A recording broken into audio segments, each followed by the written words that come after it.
No more teasing this time. We'll jump right ahead into the Venezianico video review. Yes, it's another Venezianico. And find out what this Redentore is all about. And find out also what valuable lesson I learned when it comes to making these contents. Elegant bronze watches offer a unique blend of sophistication and charm with their warm hues and refined designs, perfect for dressy occasions. Watch enthusiasts admire the material for its evolving patina, which adds character over time, making it a respected choice for both style and craftsmanship. On the craftsmanship front, Venezianico strives to find innovative ways to make it more distinctive, while ensuring that your wife doesn't raise an eyebrow about your bank transactions. This Bronzo accentuates its distinctiveness with an intriguing dial on top of a unique patina that this case will develop over time. The case profile is also thin and desirable, making it easy to slide under sleeves for that dressy evening night out. Equally easy is the operation, as this is a non-threaded crown, which I find appropriate because it stays true to the classic formal wear theme. After winding the movement, you only have one step to the crown, which is setting the time. No date complication on this one, which can be a negative to some people, but to me, I'm fine with it, in keeping with the clean dial aesthetics. Venezianica also trimmed down the box with their latest release. Gone are the sleeves and additional paperwork from their packaging. Instead, they opted for this new box with fabric lining and compartment for the card and documentation. It still feels like Venezianico, but with more graphics on the outside. Returning to the Redentore, the watch retains a certain degree of versatility, albeit with the bronze case potentially restricting your choices. In this example, I don't have a matching buckle with the case. However, this Artem tailcut strap is still very useful. It still complements the warm color of the case and has quick release spring bars, making strap changes convenient. The case actually has two hole setups to accommodate its original curb-ended strap and other third-party bands. Bronze really works well with other green straps, and this one is no exception. This Hydroplex strap from Artem is equal parts soft and equal parts durable. Here you have that pesky mismatched buckle once again, so you're left trying to avoid looking at the underbelly of your wrist. Grandmama Pirate always tells us that you can only stand looking at Grandpapa's nose for so long, so you better get used to looking elsewhere while he's around. Here, you can enjoy those gorgeous textures that is a great counter to the Redentore's shiny exterior. And if you're tired of the strap, you can always rip it off and toss it out to settle with the original strap. Kinda like Grandmama Pirate with Grandpapa, as she have us believe. Where this watch really shines is on a leather strap, as it evokes that classy impression. It sets itself apart from the stainless steel sports watch that's popular today, while having that wooden peg leg firmly planted on the old days of watch fashion. This version, however, still has some modern sensibilities to it. Beside this 40mm Submariner, you can clearly see the resemblance in case proportions.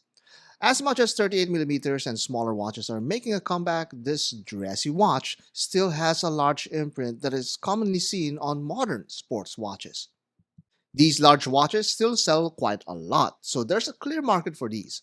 But for my personal taste, this would have been better on a 38 or even 36mm case profile. The large impression is also amplified by this large dial diameter and rather narrow bezel. Compare this to my 38mm Movado Museum and you can start to understand my preference for smaller watches. There's a certain elegance to the compressed and reserved dimensions of this Movado that's not present in the Redentore. A thing that I miss from this Movado though is that running seconds hand that is a welcome feature from this Bronzo. It really makes it more lively and approachable. This Movado on the wrist feels detached, understated, and modern. It's the complete opposite in personality to the Bronzo. The Redentore feels warm, bold, yet inviting. Watches like these are meant to be displayed, not teased, which is the exact mistake that I made when I tried to tease this watch during the unboxing video. Many of you obviously did not like the idea and felt baited into watching the video. So the lesson here is to tease on the thumbnail and title, but always deliver on the actual content. And delivering is what Venezianico does very well, such as this very gorgeous polished case. Beware though, it gathers more dust and prints than Grandmama Pirate's musket collection. The buckle here is also crafted from bronze, which is adequately decorated with brush facets and polished edges. To avoid contact from your skin, The case back is made of steel with the signature Venezianico engraving. And back to the dial, this box sapphire crystal gives a very voluminous effect to the whole face of the watch. The dial here is made of brass that is hand treated to show this aged, distressed look. Each dial will have a unique pattern to it, making it distinct from one another. Venezianico also paired this up with these gilt hands and logo to further match it with the rest of the watch's warm tone. I think this is a fantastic element, especially considering that most Redentores are equipped with regular silver toned hardware.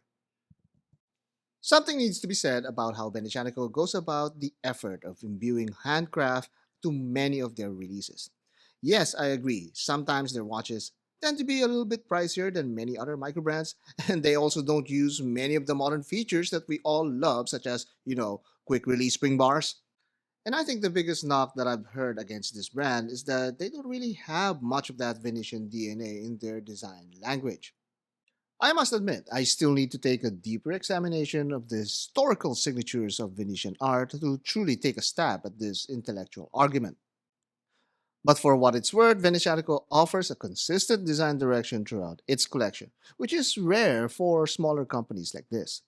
This consistency is a testament to their artistic merit as a brand. As collectible tools, it retains many of the aspects that adventurismen love.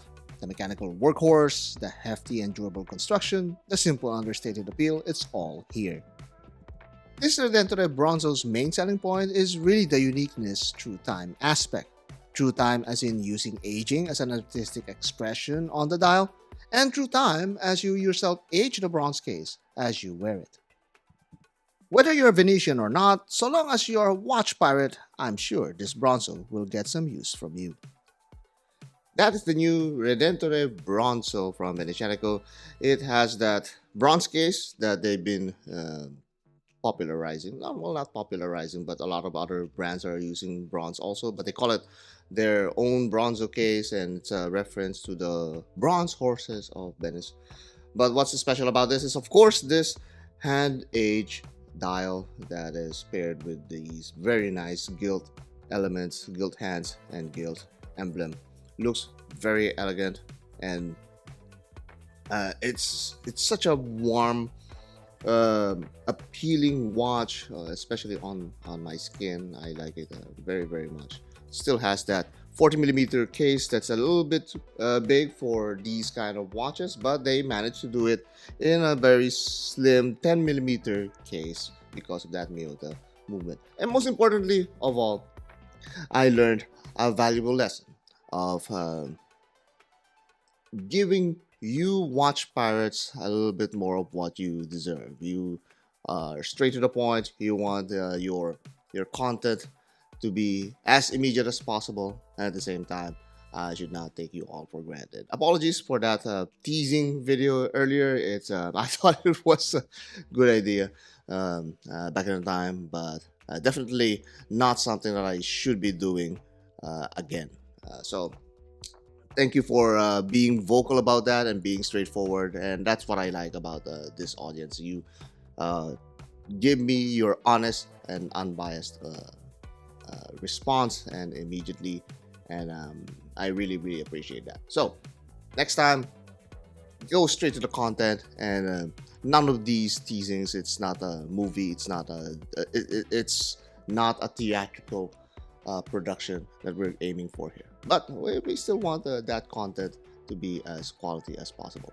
So that's not going to happen again, but for the foreseeable future, of course, what's going to happen is more content reviews. So let me know what you guys think about this new Redentore Bronzo, and what do you think about this hand-aged, handcrafted dials that we've been seeing from microbrands. Is it something that sets them apart, or is it becoming a little bit too common now when it comes to this microbrand arena?